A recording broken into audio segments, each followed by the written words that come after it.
کبھی آپ نے سوچا ہے کہ کیوں کچھ لوگوں کی دعائیں فوراً قبول ہو جاتی ہیں؟ کیوں کچھ لوگ مشکل میں بھی پرسکون رہتے ہیں؟ کیونکہ ان کی زبان پر ایک لفظ ہوتا ہے، استغفر اللہ۔ آج کی یہ ویڈیو شاید آپ کی زندگی بدلنے والی ہے۔ السلام علیکم میرے عزیز بہنوں اور بھائیوں۔ استغفر اللہ وہ لفظ ہے جو تقدیر بدل دیتا ہے۔ استغفار صرف معافی مانگنے کا نام نہیں ہے، بلکہ یہ ایک طاقت ہے، ایک نور ہے اور ایک ڈھال ہے۔ اللہ تعالیٰ قرآن پاک میں فرماتے ہیں، اپنے رب سے بخشش مانگو اور اس کی طرف پلٹ آؤ۔ یہ صرف حکم نہیں، یہ کامیابی کا دروازہ ہے۔ اب جانتے ہیں کہ استغفار کیسے بند دروازے کو کھول دیتا ہے۔ حدیث میں آتا ہے کہ نبی صلی اللہ علیہ وسلم نے فرمایا، جو شخص زیادتی سے مطلب بہت کثرت سے استغفار پڑھتا ہے، اللہ تعالیٰ اس کی ہر تنگی کو دور کر دیتا ہے، ہر غم سے نجات دیتا ہے اور ایسے رستے سے اسے رزق عطا کرتا ہے جس کا اسے گمان بھی نہیں ہوتا۔ سوچو، ہم دن میں ہزار طرح کی پریشانیاں اٹھاتے ہیں، بس زبان پہ استغفر اللہ نہیں لاتے۔ حضرت حسن بصری کا ایک مشہور قصہ ہے کہ ایک آدمی آیا اور کہا، حضرت بارش نہیں ہو رہی، کیا کریں؟ فرمایا کہ استغفار کرو۔ دوسرا آدمی آیا اور کہا کہ میری اولاد نہیں ہے، پھر سے فرمایا کہ استغفار کرو۔ تیسرا آدمی آیا اور کہا کہ میرا رزق کم ہے، آپ نے پھر سے فرمایا کہ استغفار کرو۔ لوگ حیران ہوئے، سب کو ایک ہی جواب کیوں؟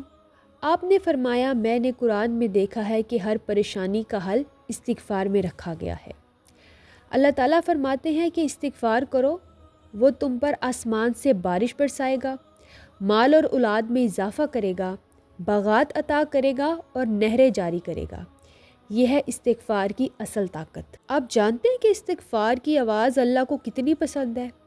ایک حدیث میں آتا ہے کہ اللہ تعالیٰ دن میں ہاتھ پھیلاتا ہے تاکہ رات کے گنہگار توبہ کریں، اور رات کو ہاتھ پھیلاتا ہے تاکہ دن کے گنہگار توبہ کریں۔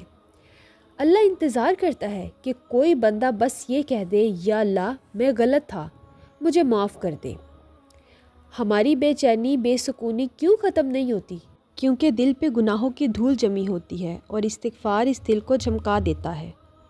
جب آپ استغفر اللہ کہتے ہیں، آپ دراصل کہہ رہے ہوتے ہیں کہ یا اللہ میں تھک گیا ہوں، تو مجھے سنبھال لے، اور اللہ کہتا ہے میں تیرے ساتھ ہوں۔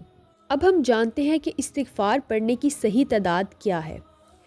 نبی صلی اللہ علیہ وسلم روزانہ 70 سے 100 مرتبہ استغفار کرتے تھے، حالانکہ آپ کے تو کوئی گناہ بھی نہیں تھے۔ اس کا مطلب ہمیں تو ہزاروں بار کرنا چاہیے۔ دنیا والوں سے تو مانگ کر دیکھ لیا ہے، اب ایک بار اللہ سے مانگ کر دیکھو۔ رات کو سونے سے پہلے کم سے کم 100 بار استغفر اللہ پڑھ کر دیکھیں۔ آپ کی زندگی میں وہ سکون آئے گا جس کا آپ نے کبھی تصور نہیں کیا ہوگا۔ اگر آپ چاہتے ہیں کہ اللہ آپ کی مشکلیں آسان کر دے، تو آج سے نہیں، اسی لمحے سے استغفار شروع کر دیں اور دیکھیں کیسے اللہ آپ کی تقدیر کو بدل دیتا ہے۔ اگر یہ ویڈیو آپ کو اچھی لگی ہے تو اسے شیئر کریں، شاید کسی کی زندگی بدل جائے۔ جزاک اللہ خیر، اللہ حافظ۔